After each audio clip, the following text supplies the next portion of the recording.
오늘 우리가 읽었던 이 누가복음 19장 5절부터 9절까지의 말씀을 가지고 성경의 능력, 변화와 사단의 물리침이라는 제목으로 말씀의 은혜를 함께 나누도록 하겠습니다. 여러분, 우리가 지난 시간부터, 이 수요 예배 지난 시간부터 우리가 갖고 있고 우리가 늘 함께하는 성경이 가지고 있는 어빌리티, 곧 성경의 능력이 무엇인가를 우리가 함께 살펴보고 있습니다. 여러분, 우리가 갖고 있는 이 성경은 바로 능력 있는 하나님의 말씀이라는 사실을 믿으시길 바랍니다. 그래서 히브리서 기자는 뭐라고 얘기하느냐? 하나님의 말씀은 살아있고 활력이 있어서 좌우의 날성 검보보다 예리하여 혼과 영과 관절 및 골수를 찔러 쪼개기까지 하며 또 마음과 생각과 뜻을 판단한다 말하고 있습니다. 여러분, 우리가 갖고 있는 이 하나님의 말씀은 어떠한 말씀이냐? 살아있는 말씀이고 활력 있는 말씀이고 우리의 모든 것을 감찰할 수 있는 능력 있는 완전한 하나님의 말씀임을 믿으시길 바랍니다. 그래서 이 성경의 말씀은 우리의 삶 속에서 우리의 삶 속에서 놀라운 능력의 역사를 드러내고 있는데, 그러한 가운데서 우리가 지난 시간 우리가 이 성경이 가지고 있는 능력을 함께 살펴보면서 성경이 가지고 있는 두 가지의 능력을 함께 나누었어요. 기억하십니까? 그 첫 번째가 바로 무엇이었느냐? 콜링, 부르심이었다는 것이죠. 결국 성경이 갖고 있는, 말씀이 갖고 있는 첫 번째 능력은 바로 무엇이냐? 바로 우리를 부르는 능력이 바로 성경의 능력이라는 것이에요. 여러분, 우리가 하나님의 자녀로서 부름받고 하나님의 자녀로 살아갈 수 있는 모든 것은 결국 무엇으로부터 시작되었느냐? 말씀, 성경으로부터 시작되었다는 것이죠. 그러면서 우리가 지난 시간에도 살펴보았지만 예수님께서 공생의 사역을 시작하시면서 누구를 부르십니까? 제자들을 부르시죠. 그런데 그 제자들을 부르실 때 예수님께서는 무엇으로 부르시게 됩니까? 말씀으로 부르게 되죠. 말씀으로 그 제자들을 부르실 때 그 모든 제자들이 자신의 상과 그리고 모든 것을 내려놓고 누구를 따르게 됩니까? 주님을 따르게 되죠. 이처럼 성경은 오늘 이 시대를 살아가는 우리를 부를 뿐만 아니라 이 세상의 모든 사람을 하나님의 자녀로 부르시는 그 부름의 통로가 되는 것이 하나님의 말씀인 성경이라는 것입니다. 그런데 성경은 부름의 능력만 있는 것이 아니죠. 우리가 지난 시간에도 살펴보았지만 이 성경은 또한 어떠한 능력이 있습니까? 우리를 부를 뿐만 아니라 우리의 모든 연약함을 치유하는 치유의 능력을 갖고 있는 것이 성경이라는 것이죠. 이러한 성경의 치유의 능력은 사실 66권 전권에 그러한 놀라운 치유의 사역들을 가득 담고 있습니다. 우리가 지난 시간에 살펴보았던 나병 환자였던 문둥병자를 기억하십니까? 그 문둥병자가 예수님을 바라보면서 주여, 당신께서 나를 깨끗하게 하실 수 있나이다 라고 믿고 고백하였을 때 예수님께서 그 나병 환자를 보고 뭐라고 말씀하십니까? 그러면 그 깨끗함을 받으라 라고 했을 때 그의 모든 나병, 그 문둥병의 질병들이 그 말씀과 함께 치유되고 회복되는 역사가 있었다는 것이죠.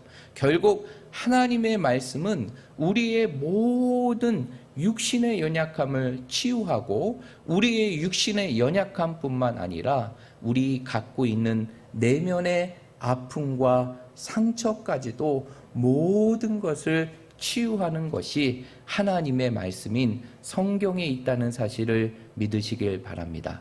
그러나 우리가 지난 시간에도 나누었지만 때로는 하나님께서 모든 것을 말씀을 통해서 우리를 치유할 수 있지만 때로는 하나님께서 치유하지 않으실 때가 있다는 것이죠. 그 이유는 바로 무엇이냐? 그러한 연약함이 결국 누구의 뜻이기 때문입니까?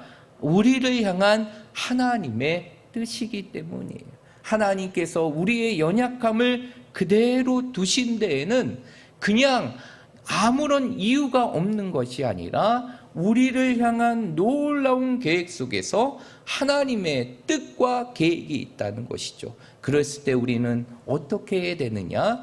그 연약함을 인정하고 수용해야 돼요. 그리고 그 약함이 우리의 삶 속에 강함이 될 수 있다는 사실을 우리의 삶 속에서 믿고 그 모든 것들을 받아들일 때 사도 바울이 고백했던 것 같이 우리의 연약함은 연약함으로 남겨져 있는 것이 아니라 우리의 삶 속에 하나님의 강함과 위대하심의 역사로 나타나게 된다는 것입니다. 그러면서 우리는 이렇게 성경이 가지고 있는 두 가지의 능력인 바로 부르심과 치유에 대한 내용들을 우리가 지난 시간에 함께 나누었습니다. 그리고 이제 오늘은 또 다른 성경이 가지고 있는 두 가지의 능력을 우리가 함께 살펴보려고 하는데, 첫 번째로 성경이 가지고 있는 또 하나의 능력이 있는데 그것은 바로 무엇이냐? 체인지, 변화라는 것입니다. 여러분, 성경은 우리를 바꾸고 우리를 변화시키는 능력이 바로 하나님의 말씀인 성경에 있다는 사실을 믿으시길 바랍니다. 이러한 말씀을 통해 변화된 것을 가장 확실히 그리고 실제적으로 경험했던 인물이 바로 오늘 우리가 읽었던 본문에 나오는 누구일까요? 삭개오라는 인물입니다. 여러분, 우리가 잘 알고 있듯이 삭개오는 어떠한 직업을 갖고 있는 사람이었습니까? 세리였어요. 세리일 뿐만 아니라 그 세리들의 장이었던 사람이 삭개오였어요. 그러나 그는 정직한 세리장이 아니었죠. 우리가 잘 알고 있듯이 불의한 세리장이었어요. 그는 로마의 세금을 낸다는 이유로 많은 백성들에게 세금을 많이 갈취하여서 그것을 통하여 자신의 욕심과 자신의 야망을 채웠던 인물, 그리고 그 모든 것을 불의한 것으로 자신의 것으로 만들었던 인물이 바로 삭개오라는 인물입니다. 그런데 이러한 삭개오가 그의 인생의 삶 속에 누구를 만나게 됩니까? 예수님을 만나게 되죠. 예수님을 만나게 됩니다. 이 시간에도 말씀으로 우리와 함께 하시는 예수님을 여러분의 인생의 삶 속에 만나시기를 주님의 이름으로 축복합니다. 그랬을 때 그 예수님의 말씀이 그 삭개오의 인생을 놀랍게 변화시켰어요. 그래서 오늘 우리가 읽었던 본문의 말씀인 누가복음 19장 8절의 말씀에 보니까 그 삭개오가, 그 불의한 세리장이었던 삭개오가 어떠한 고백을 하게 됩니까? 8절의 말씀에 보면 놀라운 변화의 고백을 하게 됩니다. 우리 8절의 말씀 한번 읽어보겠습니다. 시작. 삭개오가 서서 주께 여짜오되 주여 보시옵소서, 내 소유의 절반을 가난한 자들에게 주겠사오며 만일 누구의 것을 속여 빼앗은 일이 있으면 내 갑절이나 갚겠나이다. 아멘. 자신의 이익을 위하여, 자신의 야망을 위하여 많은 백성들의 세금을 걷어 자신의 욕심을 채웠던 그 삭개오가 예수님을 만나고 그 입에서 선포되어지는 말씀을 통해서 그의 인생의 삶이 변화되었을 때 그는 오늘 우리가 읽었던 8절의 말씀과 같이 어떠한 고백을 하느냐? 내 소유의 절반을 누구에게 주고? 가난한 자들에게 주고, 그리고 내가 누군가에게 빼앗은 것이 있다면, 속여서 빼앗은 것이 있다면 내가 그것을 몇 배의 갑절로 갚겠나이다, 4배의 갑절로 갚겠나이다 라고 얘기하게 됩니다. 사실상 이러한 고백은 결국 무엇입니까? 자신의 전 재산을 다 세상의 사람들에게 나누어지고 그 모든 재산을 포기하겠다는 결단이라는 것이죠. 이러한 놀라운 변화가 무엇으로 이루어졌을까요? 무엇이 이러한 불의한 세리장이었던 삭개오의 인생을 자신의 모든 것을 다 털어서 연약하고 그리고 자신이 빼앗은 모든 것들을 갚을 수 있는 선한 삭개오의 모습으로 변하게 한 것일까요? 그것은 다른 것이 아니라 바로 예수님의 입에서 나오는 말씀이었다는 것이죠. 그 말씀이 삭개오의 모든 인생을 바꾸고 변화시켰다는 것이에요. 여러분, 우리가 여기에서 주목해야 될 것이 있어요. 그러면 말씀을 통해서 이루어지는 그 변화는 도대체 어떠한 변화일까? 우리가 말씀을 통해서 이루어지는 변화, 여러 가지가 변화가 있죠. 우리의 인생의 삶을 삭개오와 같이 완전히 뒤집어 엎고 완전히 새로운 인생의 삶으로 이루어진 변화도 있지만, 오늘 삭개오의 모습을 통해서 말씀을 통해서 이루어지는 변화는 크게 두 가지로 표현할 수 있다는 것입니다. 그것은 바로 무엇이냐? 내려놓음과 포기라는 것이죠. 그 삭개오가 예수님을 만나고 예수님의 말씀을 듣고 그 말씀을 통해서 변화되어질 때 그는 어떠한 행동을 하게 됩니까? 어떠한 결단을 하게 됩니까? 그동안 자신이 움켜쥐고 있었던 모든 재물들을 다 내려놓고 그 모든 것들을, 세상의 모든 것들을 포기하게 되는 결단과 결심을 갖게 되는 것이죠. 여러분, 하나님의 말씀이 우리의 삶 속에 놀랍게 임하게 되고 그 말씀이 우리 안에 역사하고 우리를 감동하게 할 때 우리의 삶 속에 어떠한 변화가 나타나게 되느냐? 우리가 현실 속에서 붙잡았던 세상의 모든 것들, 내가 붙들고 내 삶의 희망과 소망으로 여겼던 그 모든 것들을 우리의 삶 속에서 내려놓고 포기하는 삶을 살게 한다는 것이, 이것이 바로 말씀을 통해서 나타나는 놀라운 변화라는 것이죠. 그랬을 때 예수님께서는 이러한 삭개오의 변화의 모습을 보며 오늘 9절의 말씀에 보니까 뭐라고 말씀하십니까? 오늘 구원이 어디에 이르렀으니? 이 집에 이르렀으니 이제 이 삭개오도 누구의 자손이다?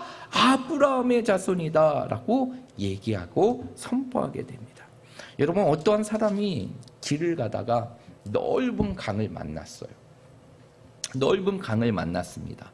그런 가운데서 남자가 이 강을 건너기 위하여 한 가지 방법을 강구하게 됩니다.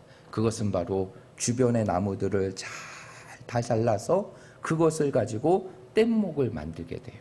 그리고 뗏목을 만들고 그 뗏목을 타고 강을 건너게 됩니다. 그런데 강을 건너고 보니까 자신이 만들었던 이 뗏목을 버리기가 너무나 아까운 것이에요. 그러자 이 남자는 어떻게 하느냐? 자신이 가야 될 목적지가 있음에도 불구하고 그 뗏목을 자신의 어깨에 짊어지고 그 뗏목을 지고 그 목적지를 향해 걸어가게 됩니다. 그러다 보니까 수없이 쓰러지고 넘어지게 됩니다. 그럼에도 불구하고 이 남자는 뗏목을 버리지 않게 돼요. 결국 그래서 그 남자의 인생의 결과는 어떻게 되었을까요? 결국 자신이 짊어지는 그 무거운 뗏목 때문에 자신이 가야 될 목적지에 닿기도 전에 쓰러지게 되었고 영원히 일어나지 못하고 주저앉은 인생의 삶이 되었다는 것이, 여러분, 오늘 이 이야기는 우리들에게 무엇을 말해주는 것일까요? 우리의 인생의 삶 속에서 버려놓고 내려놓고 포기해야 될 것들이 우리의 삶 속에 여전히 있음에도 불구하고 오늘 우리의 모습이 이 이야기의 남자와 같이 그 세상의 것들을 짊어지며 이 세상을 살아가고 있지는 않습니까?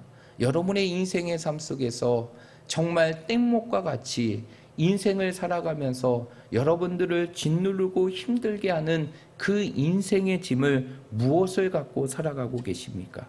이 모든 것들을 우리의 삶 속에서 버리고 내려놓을 수 있는 것, 그것은 바로 무엇으로 가능한 것이냐? 하나님의 말씀을 통해서 가능한다는 것이죠. 그 말씀이 우리의 삶 속에 온전히 임하게 될 때 우리는 그 모든 인생에 짊어지고 있는 뗏목과 같은 그 무거운 짐들을 과감없이 포기하고 내려놓을 수 있으며 우리가 가야 될 그 인생의 길을 담대하게 걸어갈 수 있는 것이, 여러분의 삶 속에 내려놓아야 될 것이 있다면 내려놓으시길 바랍니다. 그리고 포기해야 될 것이 있다면 포기하시기를 바랍니다. 여러분, 그 인생의 짐들이 때로는 우리의 삶을 짓누르게 하고 우리가 가야 될 길을 가지 못하게 해요. 그러기 위해서는 우리의 삶 속에 무엇이 있어야 되느냐? 하나님의 말씀을 통한 변화의 모습이 있어야 하는 것이. 여러분들에게 감동적인 이야기를 한 가지 들려드리도록 하겠습니다. 한 조각가가 이제 예수님의 모습을 닮은 그 조각상을 만들기 위하여 굉장히 분주하게 노력하게 됩니다. 그리고 정한 때에 그 예수님의 조각상을 완성하게 되죠. 그리고 조각상을 보는 사람들마다 그 조각가를 향하여 엄청난 칭찬을 하는 거예요.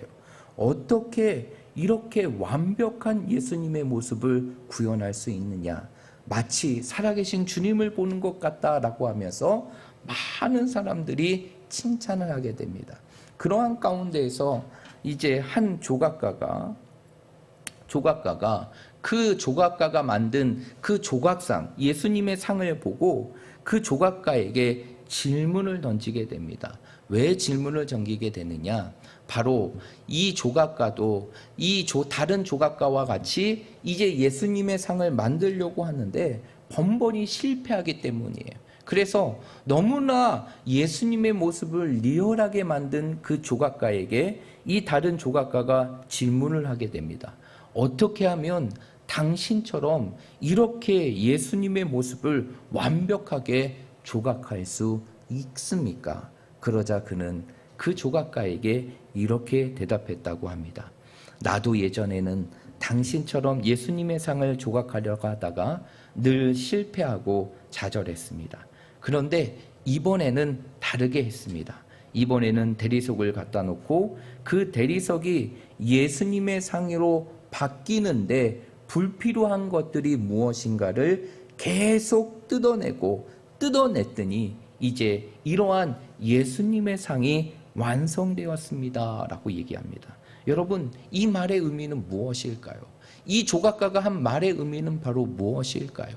우리의 삶 속에서 진정한 주님의 모습을 드러내는 것은 우리의 삶 속에서 버리고 떼어내어야 될 것들을 우리의 삶 속에서 과감하게 떼어내고 버릴 때 결국 우리의 삶 속에 누구의 모습이 드러나게 되는 것입니까? 주님의 모습이 드러나게 되는 것이. 여러분의 인생의 삶 속에 버려야 될 것이 무엇입니까? 주님의 모습을 드러내기 위하여 떼어내야 될 것이 있다면 무엇이에요? 여러분, 그 모든 것들을 가능하게 할 수 있는 것은 오직 하나님의 말씀이에요. 말씀은요, 우리의 삶 속에서 우리가 바라보지 못하고 우리가 인식하지 못하는 나의 모습, 나의 추하고 더럽고 이기적인 우리의 모습을 보게 되는 영혼의 거울과 같은 것이 무엇입니까? 말씀이라는 것이. 우리의 삶이 늘 말씀 앞에 섰을 때 우리는 내 안에 있는 내 자신의 리얼한 추악함과 더러움의 모습을 보게 되고 내 안에 뜯어내야 될 그 죄악들의 모습을 보게 된다는 것이죠. 결국 우리를 주님의 모습으로 드러내게 하는 것은 다른 것이 아니라 오직 하나님의 말씀이라는 것이. 그러므로 우리 사랑하는 모든 성도들이 늘 여러분의 삶을 그냥 인생의 삶을 살아가는 가운데 그대로 두는 것이 아니라 우리 자신을 바라볼 수 있는 말씀 앞에 여러분들의 삶을 세워나가시길 바랍니다.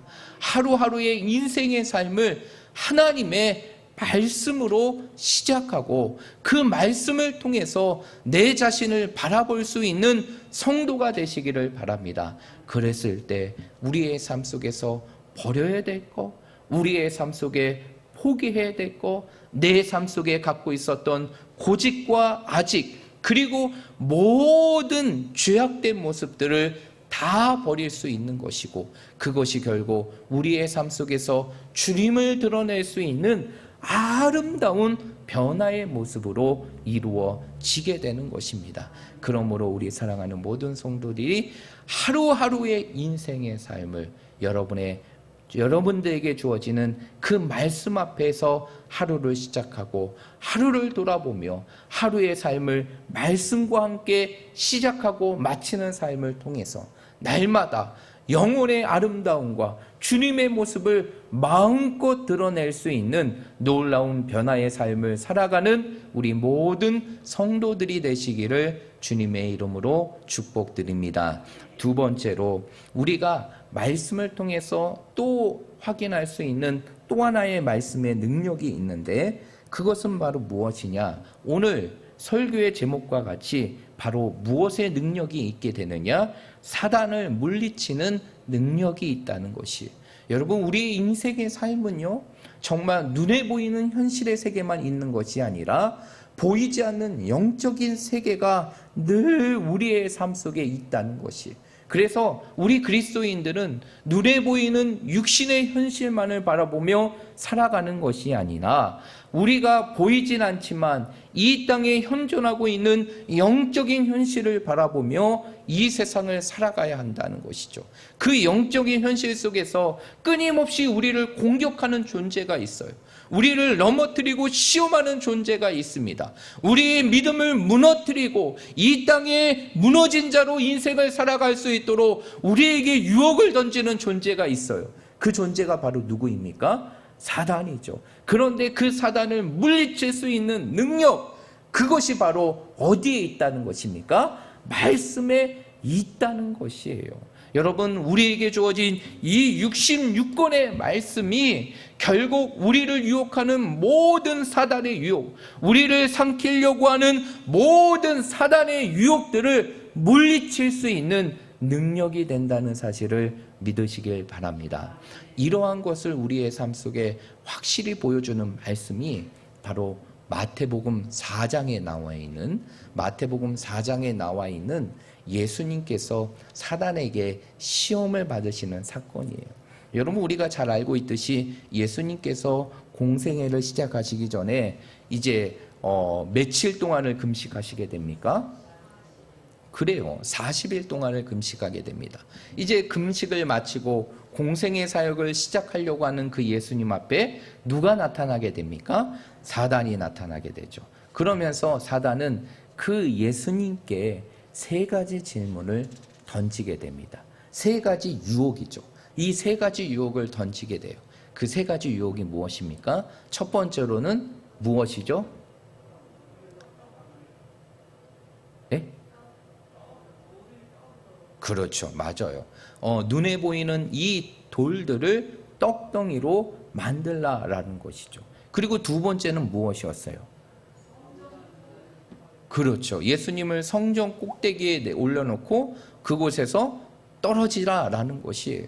그러면 내가 하나님의 아들이라면 하나님께서 너를 하나님의 천사들을 통해서 안전하게 보호하실 것이라는 것이에요.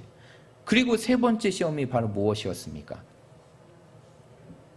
세계 천하 만물이 보여주는 그곳에 예수님을 세우고 그 예수님께 뭐라고 얘기합니까? 내가 나에게 경배한다면 이 눈에 보이는 이 세상의 만국과 모든 영광을 너에게 주겠다라고 얘기합니다. 이처럼 사단은 예수님께서 돌을 떡덩이로, 그리고 성전 꼭대기에서 뛰어내리라고, 그리고 세상 만국과 영광을 보여주면서 자신에게 경배하라는 시험을 예수님께 던지게 되죠.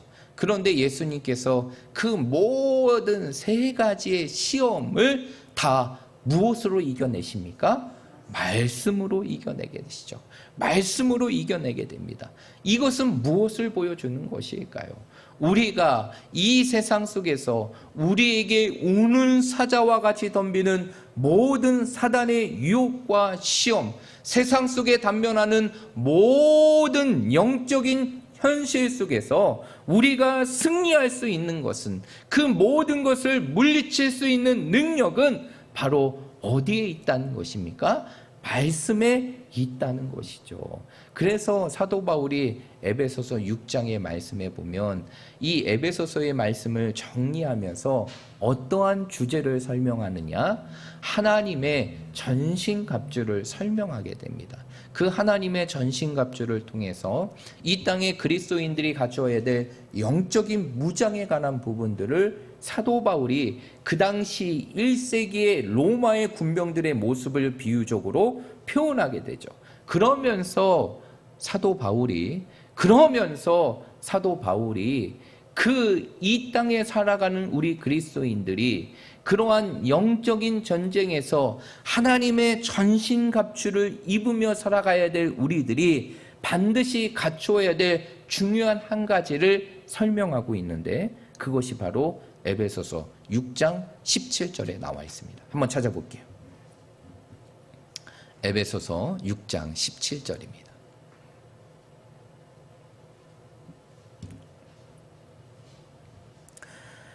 에베소서 6장 17절입니다.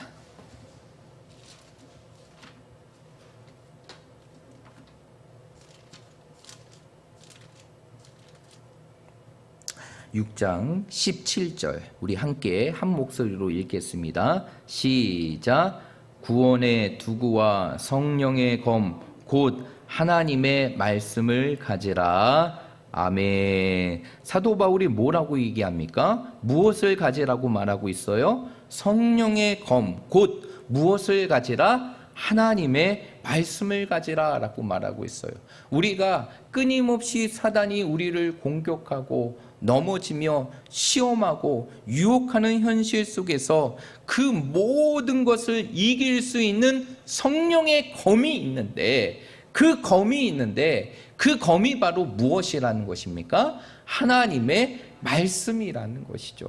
그 말씀이 결국 우리에게 끊임없이 유혹과 시험을 던지는 모든 사단의 유혹들을 이기고 물리칠 수 있는 능력이 된다는 사실을 믿으시길 바랍니다.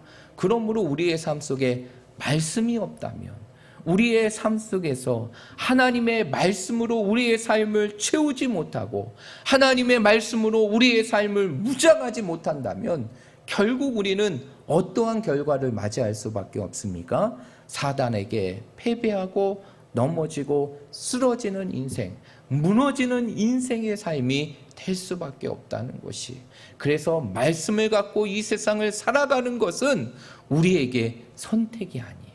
우리의 삶 속에 필수라는 것이, 전쟁에 나가는 자들이 총과 칼을 준비하지 않고 전쟁에 나갈 수 없는 것처럼 이러한 영적인 현실 속에서 우리 자신을 지키고 모든 사단의 괴를 이길 수 있는 능력은 바로 어디에서 오는 것이냐? 우리 앞에 주어져 있는 하나님의 말씀인 이 성경을 붙드는 데 있는 것입니다. 그러므로 우리 사랑하는 모든 성도들이 이 하나님의 말씀으로 여러분의 삶을 무장하며 살아가시기를 바랍니다. 늘 여러분의 삶을 말씀으로 채울 수 있는 삶이 되시기를 바랍니다.